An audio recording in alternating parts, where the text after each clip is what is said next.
राज्य सरकार ऑपरेशन कवच माध्यम भद्रक टाउन पुलिस को बड़ सफलता 2,50,00,000 टंकार साइबर ठकई अभियोग में 5 जन को गिरफ्त करा जायछि। सूचना अनुसार भद्रक टाउन थाना अधीनस्थ जगन्नाथपुर अंचल एचडीएफसी बैंक मैनेजर पक्षर 1.5 कोटी टंकार ठकई अभियोग होता। अन्यटी म्यूल अकाउंट 96 लाख टंकार ठकई अभियोग टाउन थाना होईछि। घटना टाउन पुलिस तदंत करी मोट 5 जन को गिरफ्त करिछि। तेबे अभियुक्तों मध्यरु 3 जन बालेश्वर जिले में रहुवा बेले 2 जन भद्रक जिलार सेमानक निकटरू 5टी विभिन्न बैंक एटीएम आधार कार्ड और 5टी मोबाइल फोन जबत होईछि। 994 नंबर केस जोटा कि आमर एचडीएफसी बैंक मैनेजर को रिपोर्ट रे होइतला जोटा कि बैंक रे से सस्पिशियस ट्रांजैक्शन पाखापाखि 8टी ट्रांजैक्शन होइतला जो तारा कि 1.5 कोटी रु अधिक टंकार ट्रांजैक्शन होइतला।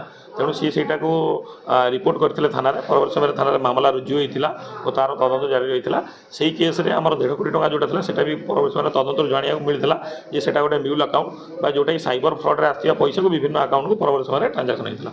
सेही केस रे जे अभियुक्त अछन्ती ताको आज गिरफ्त करा हिची और अन्य केस टी होची 17/26 सारा राज्य में म्यूल अकाउंट ये जो पॉइंट ऑफ सेल सिम ये विभिन्न साइबर फ्रॉड जो सब अकाउंट मानक होती सब अकाउंट वेरिफिकेशन करा संक्रांत में आमर टाउन थाना मामला रुजु होता 17/26 से आमर भी 4 जन अभियुक्त गिरफ्त कराई बहुत अनेक गुड़ी अकाउंट को वेरीफाई कराई 96 लाख पाखापाखि फ्रॉड होती से 4 जन अभियुक्त अच्छा 2 जन भद्रक जिलार 2 जन बालेश्वर जिलार।